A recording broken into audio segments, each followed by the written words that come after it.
COVID-19 has placed a little bit of stress in your household, as it has in everybody's that's been quarantined. A family begins to feel a little bit of more of a pressure point based on what's going on with this virus. How many folks are in your household, Chris? Including myself, 6, and I'm all outnumbered. It's all women. Okay. My wife and 4 daughters. Dang.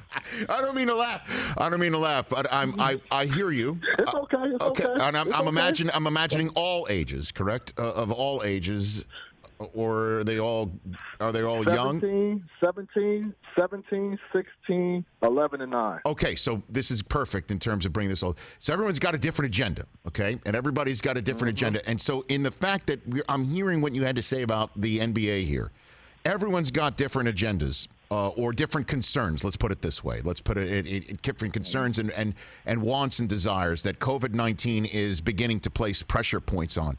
Isn't it possible, or is this too optimistic, that the NBA can all get together and that for those who are saying we shouldn't be playing, we should be protesting, that the NBA is used as the platform from which the protest and the conversations can be used as a platform, can be used to get out and bring the attention into the arena that can then be sent out into the community, and the owners and the players can, continue the business.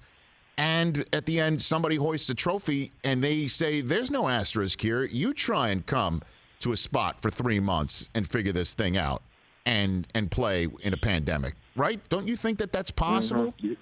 Chris? No, that's very possible. And that's what the players on the other side of the fence, that was what they were saying. One of those players is Garrett Temple, who is also a member of the executive committee for the players. He was saying, like, there will be a bigger platform for us to make a bigger change if we went out there and played. All eyeballs would be on the NBA. Everybody wants to see this sport back. Mm-hmm. And, of course, the league would understand the flight of the African American and what's going on right now and how everybody has been affected by this emotionally, physically. It's been a draining process. So, of course, the league will do what they can within their parameters to make sure the players' voice is heard and that they're able to do something in honor, do something in a way to give back and give them a platform to do so. And so that's, like I said, Rich, that's why when you ask the questions, I think the league's going to be a start. Yeah, this is not going to stop anything. That call, like Kyrie, was more so just for people to have a voice, because when the vote was approved about 2 weeks ago, when the players approved the NBA's 22-team format, yes, a lot of players like, hold on, I didn't have a say. Like, what's going on? Like, I didn't vote. Like, I didn't do. And so that's what that call was about. Okay, so when we hear about unity coming out of the call, it's as if, okay, we've all been heard and we feel more unified going forward here, not unified in not playing, is what you're saying. Yeah, not unified, not playing. Yeah, just unified on everybody's being heard. We feel good. Even Kyrie, earlier in the call, he's like, I don't want to go. Like, I don't plan on going.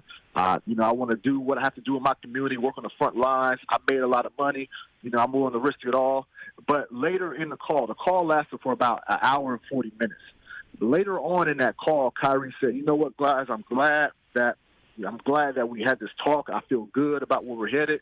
Now, if everybody feels like it's in our best interest to go over there in Orlando, then I'm going to be with you guys.